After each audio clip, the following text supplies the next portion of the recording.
Hidden beneath the seas, the walls of a great city are visible. There are those who believe the architects were the vanguards of a society that took root in a new land. Who built it and why are still unknown. Perhaps these ancients knew more of the world than modern men imagine. In any civilization, there are some who take risks, men who reach beyond safe borders.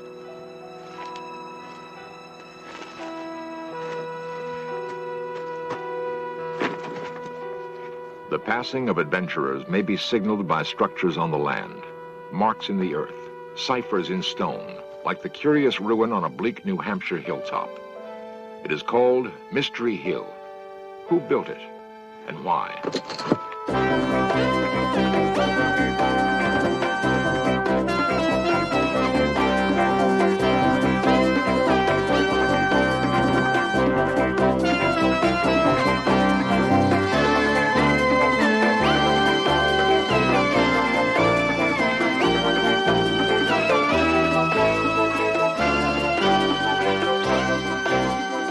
New evidence suggests that North America was colonized long before the birth of Christ.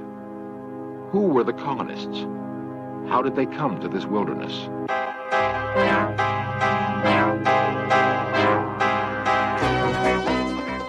This series presents information based in part on theory and conjecture.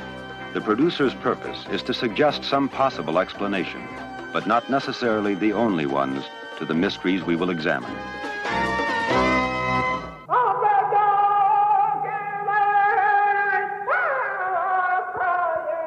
The legends of Native Americans tell of the first men who came into the world. They were brothers to wolves, or sired by the very stars. Men, it was said, were animals, and animals were men. And that is how the Indians saw their own beginnings. Beyond Indian legend, we really know very little of those first men. Time and again, we find marks of their passing.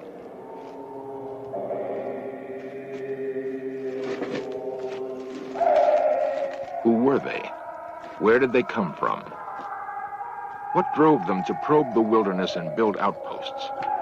Too many traces have been left by early wanderers. They cannot be ignored or easily explained away. In scattered enclaves, a fragment of what had been built may survive.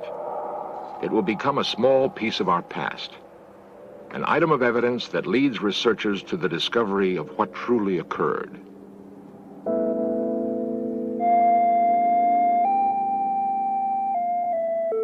When 17th century Europeans colonized what is now New Hampshire, they found that someone had been there before them. At the time, no one thought much about the stone ruin near New Salem. They called the curious stone structure Mystery Hill and let it go at that. Mysterious it was, totally unlike anything else the Europeans would encounter in their settlement of North America. It would not be until 300 years had passed that investigators would begin to solve the riddle of Mystery Hill. Their research would challenge some cherished ideas about the past.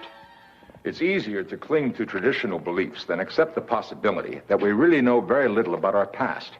But if new ideas are sometimes uncomfortable, they can also be exciting. In the past year, evidence has been uncovered which suggests that there was a highly civilized presence on the shores of America thousands of years ago. The land called America was not devoid of people when the Europeans came. Europeans called the natives savages. The natives called themselves Ottawa and Cree, Mohawk and Seminole, Dakota, Pawnee, and Kiowa. They were as unprepared to meet Europeans as the settlers were to understand them.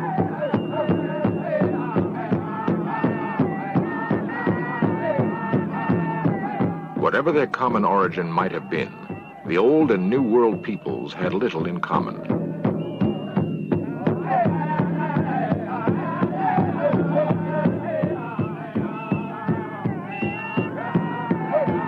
For the most part, the American Indian was still in the Stone Age. They revered their physical environment and lived close to it. They built lightly on the land, and although they banded together into great nations of hunters and warriors, their cities had no more lasting impact than a carpet of bright leaves in an autumn forest.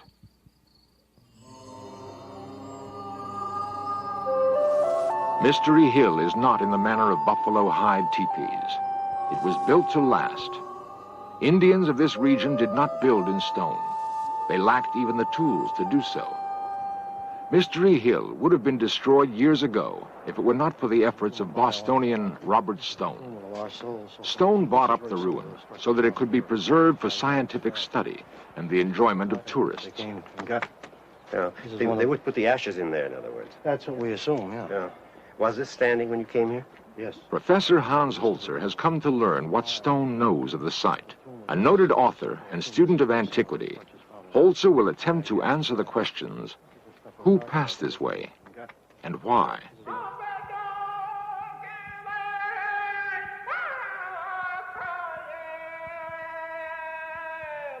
The American Southwest is an arid land. Its native inhabitants found it difficult to scratch out a hold here. They built cities of mud brick, backed against cliffs for protection.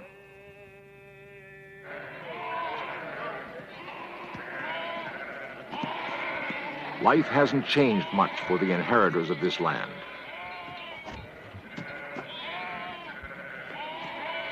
Outside of the few big cities of the Southwest, men still herd livestock and try to wrench a living from the dry soil. Theirs is a rich heritage, nevertheless. We know the Pueblo Indians by their etchings in stone. Their cliff-bound apartments showed thoughtful design and careful execution. But brick is not stone. The techniques used to build the Pueblos did not build Mystery Hill. Hans Holzer and Robert Stone can find little that Mystery Hill has in common with the Pueblos of the Southwest.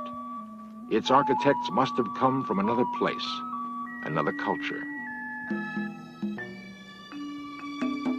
In the Medicine Bow Mountains of Wyoming can be found another curiosity in stone. It is called the Medicine Wheel. Mantled by snow much of the year, the geometric arrangement of rocks puzzled Western travelers for a long time. Most investigators are now agreed that the wheel was an Indian calendar.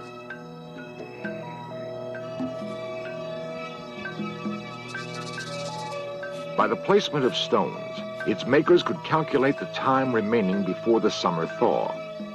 The very lack of a settlement area breaks the tie to Mystery Hill.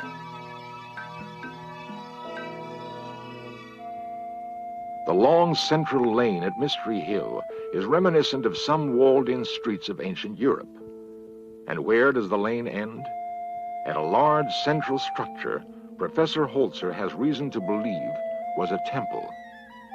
Again, a slender thread which may link Mystery Hill to the great cities of ancient Europe.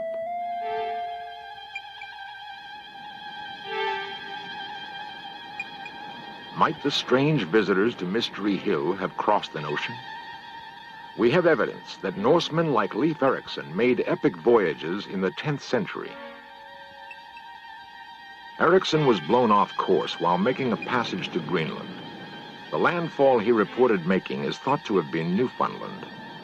He likely touched the New World, but all evidence is that he had neither the charter nor the will to begin a colony.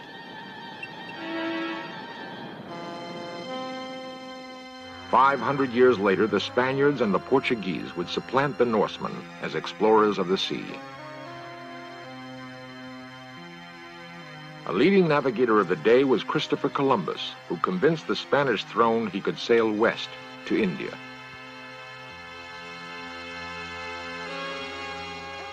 These voyages were overtures to the coming of European colonization of the Americas in the 17th century. It is certain, however, that there were ships capable of making ocean crossings long before the time of Columbus or Leif Erikson.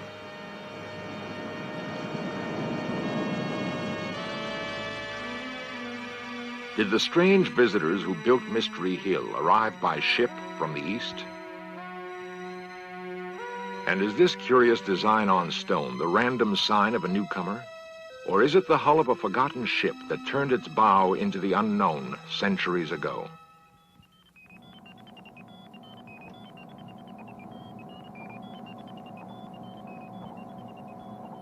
At a laboratory in Cambridge, Massachusetts, scientists burn a bit of charcoal found at Mystery Hill. Charcoal is largely carbon, and carbon contains minute quantities of radioactive material. This material decays at a constant rate. Knowing that, scientists can fix the age of the sample. They determined that it is at least 3,000 years old. The charcoal was found wedged between slabs of rock at Mystery Hill.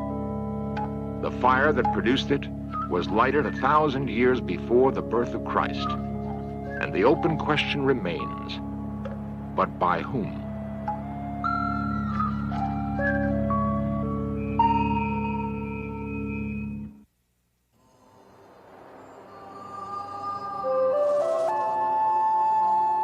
Mystery Hill, New Hampshire could not have been more aptly named. Its origins have puzzled men for centuries. Curator Osborne Stone is sure of one thing, however. The architects of Mystery Hill had an impressive knowledge of astronomy.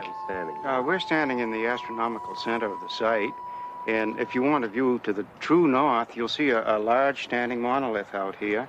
It's composed of 5 stones, one missing that dates the site. Over to the east of us, we have a strange stone that's been on the wall for centuries that marks the summer sunrise. Now, if we look around to the southwest, we see the winter sunset stone. That was the first one that was found and kicked off this investigation. Stones that may have helped the strange visitors plot the seasons. They are substantial clues to the identity of the original Mystery Hill architects. The cultivation of expression. On the Salisbury Plain in England broods a more familiar example of the kind of timekeeping function monoliths appear to have had for the ancients. To this day, some who call themselves Druids gather at Stonehenge to mark the longest day of the year. It is believed that long centuries ago, Druids offered up human sacrifice as part of their seasonal rituals. Sacrifice may have been part of the firmament at Mystery Hill also. That's the viewing position for the sacrificial table that I was telling you about. You were asking me about the oracle tube. That's right. It comes out from the oracle chamber underneath. Stone points out a polished slab of rock. The grooves might once have run with blood to appease a god whose voice rumbled up from the earth. We used to give the oracle all the time through there, but... It appears that the builders of Mystery Hill imported their gods as well as their science. Some had theorized that Mystery Hill was the work of New Hampshire colonialists. This is when we come to the entrance of the oracle chamber. And I think we have pictures that date back... What Stone calls the sacrificial table and the recently excavated oracle chamber are unlikely relics of English colonialism. The chamber was discovered in the darkened recesses of Mystery Hill.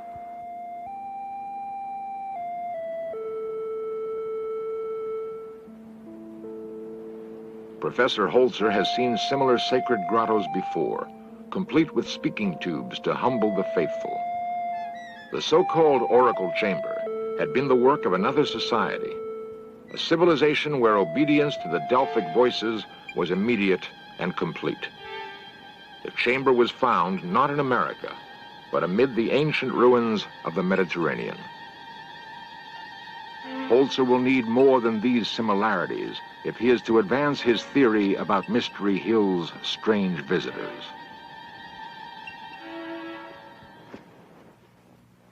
Harvard archaeologist Barry Fell has spent years studying inscriptions and drawings from Mystery Hill and other unexplained ruins in North America. Now, what about some of these inscriptions that have been found? What do they indicate in terms of people's presences in this area? Where are they from? Well, they really tell us that America in ancient times was a melting pot of the races of Europe, just as it is today. Same peoples from all parts of Europe and North Africa, living together, even speaking their own languages side by side, and writing their own inscriptions and their own writing systems. What people came here? Basques from Portugal, Celts from Spain and Portugal, Phoenicians from Carthage and probably from Phoenicia itself in Syria, and ancient Egyptian traders too. Why do you think these people came here? Probably initially by accident. Fishermen, you know, the Portuguese people are wonderful deep-sea fishermen, and inevitably a fisherman is going to be blown away from land in a storm. A fisherman knows how to look after himself when he's blown out to sea, and in modern times very long voyages have been performed that way. So initially accidentally, later deliberately. Portugal's dorymen still ply the Atlantic in the kind of small but sturdy craft they've apparently used for centuries. That the ancestors of these fishermen were skilled sailors, few could dispute. Holzer doubts that a fisherman blown off course would attempt to build a city. He and Fell pursue another line. In other words, there's no doubt in your mind that ancient people from the Mediterranean area came and settled in New England, among other places. No doubt at all. They probably settled all that part of North America that could be reached by ship. That is to say, the whole Mississippi Valley and the branches of the Mississippi. The Mediterranean. At one time, Knossos was her capital, a jewel-like city on the island of Crete. All that's left now are the weather-worn ruins of graceful temples, courtyards, and apartments.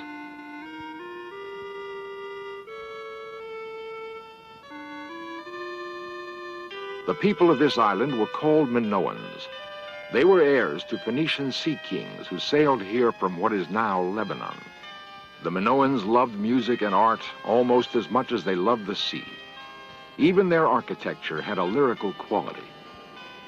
The sea never seemed far from their thoughts.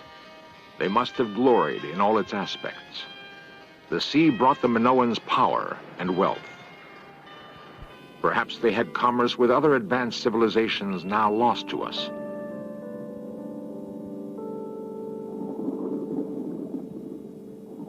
History records that there were catastrophic earthquakes in the Mediterranean basin around 1600 BC. Knossos was by then Queen City of the Mediterranean. She may have been a haven for the refugees of doomed civilizations. If so, the influx of new citizens must have created pressure for expansion.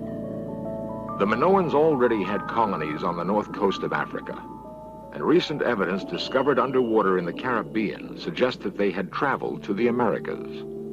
It is nevertheless a radical theory that sailors from a Bronze Age culture could have dispatched the first strange visitors to the New World. Professor Fell, how do your colleagues at Harvard feel about these amazing discoveries you've made? Very mixed feelings. My closest colleagues, who of course support my work and assist me in it, have very positive feelings, and some other colleagues, more particularly concerned with traditional aspects of archaeology, so far have not supported my opinions. Well, how did the ancient Phoenicians get here? They had ships, Dr. Halser, better than those available to Columbus. Here is a carving of the hull of one of them that we found at Mount Hope, Rhode Island. We have one other carving from another part of North America. And then the fact that they made the voyages is sufficiently plain from the inscriptions that they left en route. The inscriptions Professor Fell refers to are found in abundance at Mystery Hill, if one knows what to look for.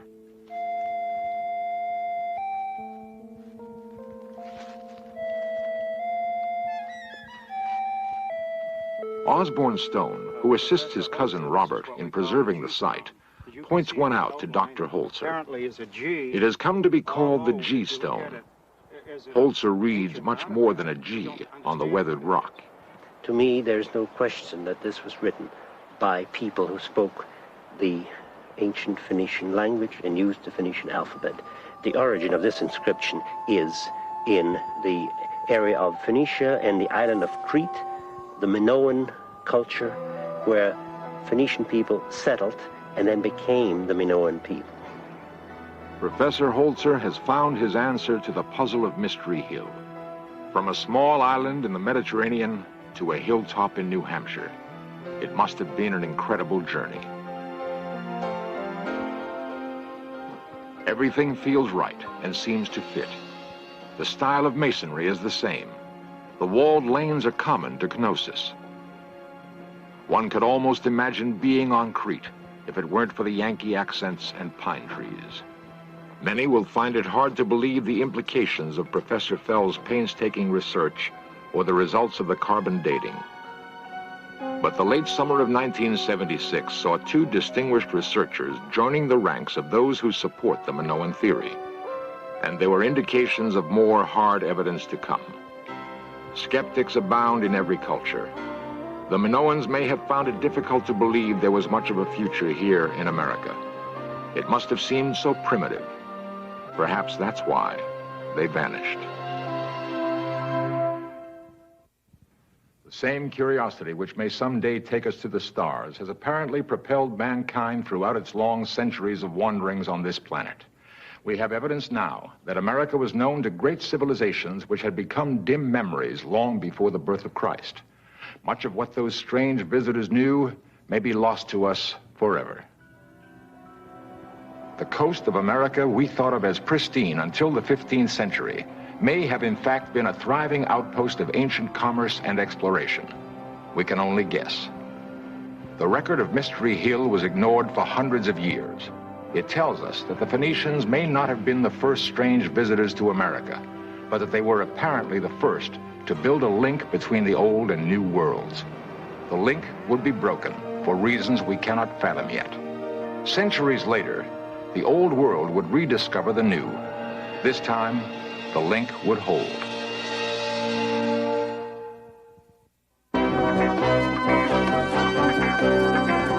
Lost civilizations, extraterrestrials, myths and monsters, missing persons, magic and witchcraft, unexplained phenomena. In Search of Cameras are traveling the world, seeking out these great mysteries. This program was the result of the work of scientists, researchers, and a group of highly skilled technicians.